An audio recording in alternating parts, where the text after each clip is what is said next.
gitali mirundi 3 naye olwa okusaba kwa bangi nolwo kwagala ndinyongera te kikube mutoki nyongere biteke musana sazeo olwaleero nateera mbeyo bitekewo straight era ensonga zezino wamanga ensonga esooka nze Kyagulanyi Ssentamu nazaalibwa nga 12 omwezi ogwokubiri omwaka 1982 banzaalira Nkozi. Mukulu wange ali awo gwe bayita Julius Warakira ng'ono gwe nzirako nga maama y'omu ne taata y'omu bamuzaalanga 23 omwezi ogw'ekkumi omwaka 1979. At least bw'oba ogendedde biwandiiko byonna ebiri official ebibye. So tewali ngeri osobola kuŋŋamba nti ate nze banzaala nga 12 ogwokubiri 1980 ng'ate omuntu gwenzirako ng'omukyala y'omu ye yatuzaala nga ye bamuzaala emyezi 4 egyali giyiseewo. So omukazi tasobola kufuna lubuto mu myezi infact 3.5 tasobola kuzaala leero ne wayitawo emyezi 3.5 n'azaala omwana omulala. Natandika okusoma mu 1986 era nga nasomera mu St. Maria Goretti Nursery School e Kamwokya. Era essomero lyabeeranga mu Kifumbira wali ne kati liri awo abamabega wa kino kizimbe era musobola okugiraba nina abasebo ne banyamu. Nasoma P2 nasoma P1 mu City Primary School kati baliyita Alia Primary School liri awo Kamwokya waggulu era P1 nagisoma mu 1987. P2 nagisomera Kanoni Umeya Primary School 1988. Eyo no gye nayigira n'okusoma essaala z'Abasiraamu temunsanga ne mumpita omusiraamu nasomerayo busomezi. P3 nagisomera Kasaka Primary School ewa Fregomba mu 1989. P4 ne P5 nagisomera Kanoni Catholic School mu 1990. Eyo no nasomerayo kuva mu 9 paka mu 91. P4 ne P5. P6 nagisomera St. Aloysius Primary School e Bukalaji mu 1992. Eyo no gye nali nga nsoma bulungi. Kitange n'asaba headmaster waffe ebiseera ebyo bamuyitanga Mr. Kato. Namusaba mu ssomero gye nali badde gye nasomera P5 e Kanoni Catholic School. Namusaba anzikirize mbi gyesitalinge nsobole okutuula P7. N'olw'ensonga eyo P6 nagisomako taamu 2, taamu yasembayo nagimala nasoma P7 era nentula ebigezo mu mwaka gumu ogwo ogwa 1992. Nempita nengenda mu senior 1. Tata wange yaweebwa amagezi nga ali mu kujuza fomu zange ez'okutuula P7. Yaweebwa amagezi emyaka gyange bagyongereko emyaka 2 gisobole okukwatagana n'emyaka gy'abakandidati abo abali batuula P7 mu kiseera ekyo nga mwe muli ne mukulu wange gwenzirako Julius Warakira. Era eyo ensonga lwaki we nali registaringa mu P7 bateekawo 1980. Ekyo nno ensobi gye nalina okutambula nayo ku empapula zange information erimu esobole okufaanagana nalina okutambula n'ekyo paka ku senior 4, nalina okutambula n'ekyo paka ku senior 6, nalina okutambula n'ekyo paka ku university. Newankubadde natuula P7 nga ne P6 mwana watu nasoma bulungi era nempita nengenda mu senior 1. Naye ngera bwe mbanyonyodde ti nalina okontinuinga nalina okugenda maaso n'eyo mistake yali ekoleddwa ku mpapula zange paka emyaka paka mu mwaka ogw'12. So kino njagadde kibajukize nti taata wange omugenzi kati JW Ssentamu emyaka 9 egiyise mu mwaka gwa 2010 aina interview gye yakola era nga video recording eyo gyeri ng'annyonnyola engeri bino byonna gye byali bikoleddwa. Oyo yali kitange omugenzi JW Sentamu. Eyo video eri available era tujja gibawaako.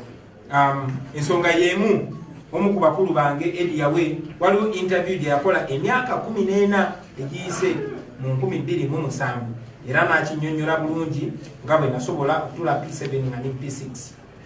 Era n'omu ku bakulu bange Nyanzi mu 2008 waliwo interview gye nalabye era nga naye yali akyogerako.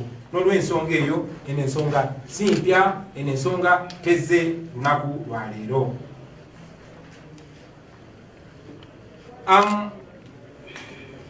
Lwali nali nyina okufuna passport nga maze okula bwe naweza emyaka 18 nga nze neetegerera.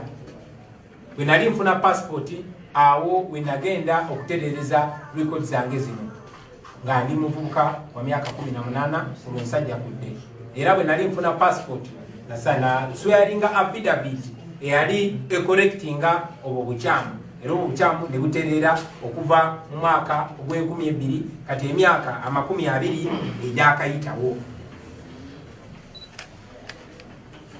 Nalabye abantu abamu ku social media nga bagamba tinakyusa emyaka gyange we nabadde ngenda kwesimbawo wano mu 2017. Njagala obasaba mugende munoonyereze bulungi nnyo. Sente ze babasasula okutulimirira muzikozese bulungi, mukole research, muleme kola nsobi ate zigenda baswaza mu maaso g'abantu. Ekikwatagana n'amannya gange nakyo nja kyogerako. Erinnya erimu wa Sentamu nga waliwo single S, eddala nga waliwo double S, naye nga byonna byange nga nze Kyagulanyi. Sentamu emu eriko single S, endala eriko double S. Baadde bagufudde musango.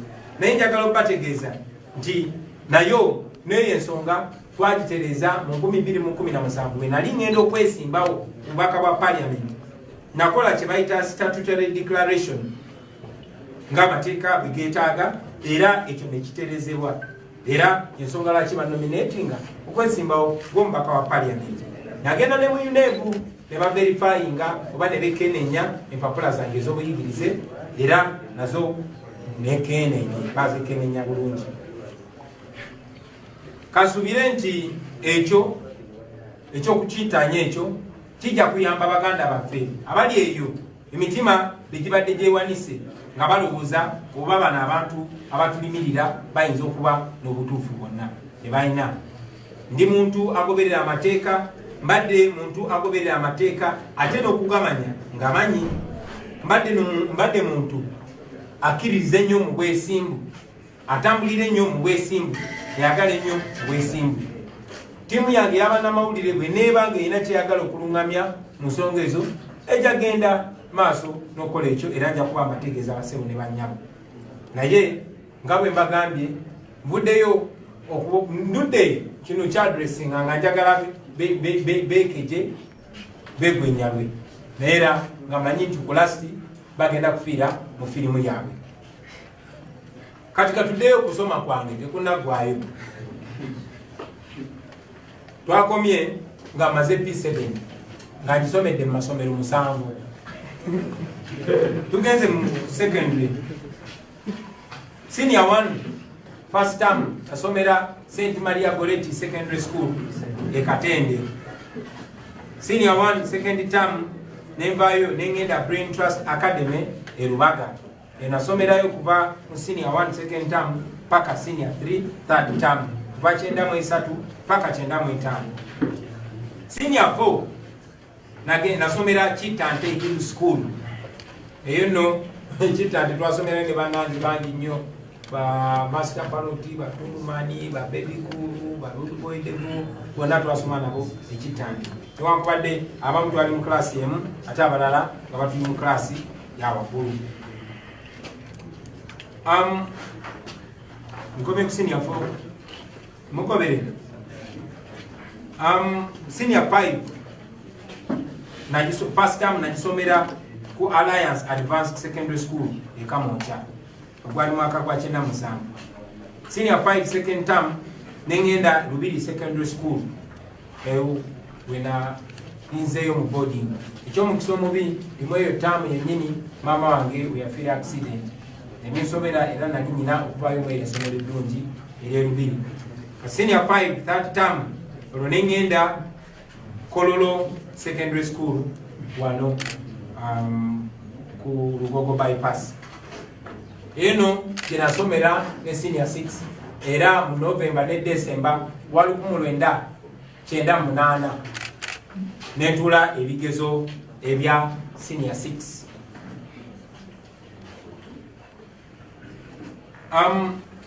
bwenavaawo naweebwa ekifo e Makerere University era ngaawo nali mpeereddwa ekifo okugenda okusoma degree Bachelor of Arts in Social Sciences mu 1999 nasoma omwaka ogwo twasoma n'abantu bangi nnyo ab'ebitiibwa byakuba mbogerako gye bujja era ngaawo nali nkola amasomo erya anthropology erya political science n'erya economics naye omwaka ogwo gwennyini nga gugwako nayina okudropinga out kubanga baali bampadde ku private sponsorship twasasulanga ndowooza emitwalo nga 45 buli semester ezo sente zaali nyingi nnyo nasobola ndowooza kusasulako semesters 2 n'abaali banyambako banyanzi n'abalala nga yala zitandise okubakuba nga sobola kusasula kosi yange era nayina okudropinga out kubanga nali njagala nnyo okusoma naye nga sina sente ate ng'ebiseera ebyo interest yange mu music yali erinnya nnyo ne mu drama nagenda ne applyinga buto e Makerere ne applyinga for government scholarship kubanga ebiseera ebyo nali mu kunoonyereza kwange baŋŋambye nti ku department ya music dance and drama waliwo abajja direct naye ate waliwo n'abalala ng'ogenda n'okola practical exams nagenda nekola practical exams era nempita era bwe nayita bampa ekifo ku government scholarship Makerere University mu mwaka ogw'2002 era nensoma ne bantikira mu mwaka ogw'2023 e Makerere University ne diploma ya music dance and drama kati awo nezira ku street nensoka nenkubayo emyaka gyange nga 13-14 nga nsoma bya ku street tunaba tutuza okubanyonyola ku buyigirize bwange bw'oku street ja kubanyonyola banyonyole n'ensonga lwaki abamu bampita fada abamu bampita generali naye eyo street education nga bamaze okuyitawo akabanga mpozi nekirala kinsanyusa nti okusoma kwange kuno kwonna nakusomera mu line era abantu bangi nnyo benasomanga nabo mikwano gyange bangi bandaba olwaleero era nina essuubi nti bangi nnyo benasoma nabo ate nga mulimu ne ba public figures bangi kakasa tibajja kuvaayo nabo bawa obujulizi ku bino byenjogerako nabikakase tibyonna byenjogera bituufu naye nanga bwe mumanyi baganda bange ti oluvannyuma lwa byonna nga mumaze okutuwagira naffe twesobola kati nga n'esente z'okusasula tuition tekyali kizibu naddayo ku ssomero mu mwezi gwa August 2016 nagenda nensaba ekifo era ne bampa okusoma degree yange endala ey'omumateeka ne bayita LLB mu university kye bayita International University of East Africa e Kansanga wayitawo emyezi mitono Cavendish University nayo negulawo law school wane Kamocha ate engeri gye nali nkolera wano nga te wano Kamocha kumpi nagenda nensaba ekifo nenkola transfer okuva International University of East Africa nezija nsome amateeka era nga mbadde mu mwaka gwange gwakusatu nga nsoma degree yange y'amateeka naye olw'embeera gye tuyitamu olwaleero n'okunyigirizibwa n'okugobererwa mu mbeera yonna mbadde nina okukola ki nali nina okuyimiriza okusoma kwange okwo basimu ne banyamu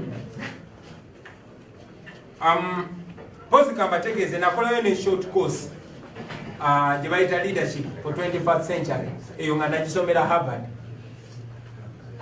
olwaleero era nina course gye ndi mukola at the South ku university bagiyita South New Hampshire University mu America naye era nga bwe mbategeezezza nti okusoma kwange okwo mbadde ate nyina okuyimiriza tumale okujjako Bosco doke zireyo ebibanandikira nga ndi mu State House. Sawa zino kakasa nti bangi kumu muli mu kwebuuza kyava kuki okusomera primary mu masomero kumpi 8, secondary n'okisomera mu masomero 7, university n'okisomera mu universities 4, nga te university emu yokka gyebakutikidde. Jajja kitya ekyo nakyo jakyogerako bwe nti bannange nti obulamu bwange mbubadde bwa kupambana, obulamu bwange okufaananako n'obulamu bw'abantu abalala bubadde bwa mitobo, era nze okusoma kwali kusobola okugaana kubanga mikwano gyange benakola nabo bangi nnyo okusoma kwagaana. Si kuba tebaali bagezi mu ssomero, si kuba baali tebaagala kusoma, naye olw'embeera gye baali balina okuyitamu. Okugeza nze taata wange yalina abaana abasukka 30 nga talina n'abaana abalala balabirira, kugamba ngu famire abaana betusukka 40. So ng'okunyigirizibwa ku nsawo ye kungi. Maama wange yennyini yalina abaana beyazaala mu lubuto lwe abaana 10, naye ate ng'alina n'abalala abaana batazaala naye nga baana be baganda baffe balina otubeezaawo. So ebintu bya school fees ffe byalinga bizibu, okusoma kwaffe kwalinga kwa mbirigo. Nze nakyogerako nti maama wange engeri gyali omusawo yayinanga okusiba akagere kange plasita, kubanga sayinanga ngato nentuka kusomero ng'olina okuyingira ng'owenyera omusomesa akubuze lwaki toyambadde engatto nga banno, ng'olina omunyonyola nti akagere kakoze eki kalwadde, naye ng'akagere si kalwadde. Era olumu nabanyumizaako nti omusomesa yansanga nze yazaawenyera nga ate nsamba omupiira ku lunch time, nagamba akagere kawonye bwe namulengera era nenziramu nempenyera. So bwe obulamu nze bwe nakuliramu siswala kukyogerako kuba obulamu bwanfula kitenge, era manyi nti abaana bangi nnyo eyo mu ghetto abayise mu bulamu bwe butyo bungi n'abalala abali mu kuyitamu. Tekiswaza okubanga otoba mu mbeera eyo, kuba muze mbagamba nti ensi enoonya oyo omuntu akoze ekintu n'akigusa, so si oyo anyonyodde nti kyannenye kubanga ndi wano kubanyonyola nti nakikola ne mmalako mu bugubi obungi ennyo, so si nti mu bugubi obungi ennyo nalemererwa. Nedda ffe tetugenda kulemererwa basebo ne bannyabo. Manyi nti bangi nnyo ku bannaffe abaloodi abaafuna omukisa ne basoma bulungi nnyo, mbayozayoza Katonda yabaagala, naye oba oliawo abo tebasobola kumanya kyenjogerako. Naye nga Buju Barton bwe yagamba, he who feels it knows it.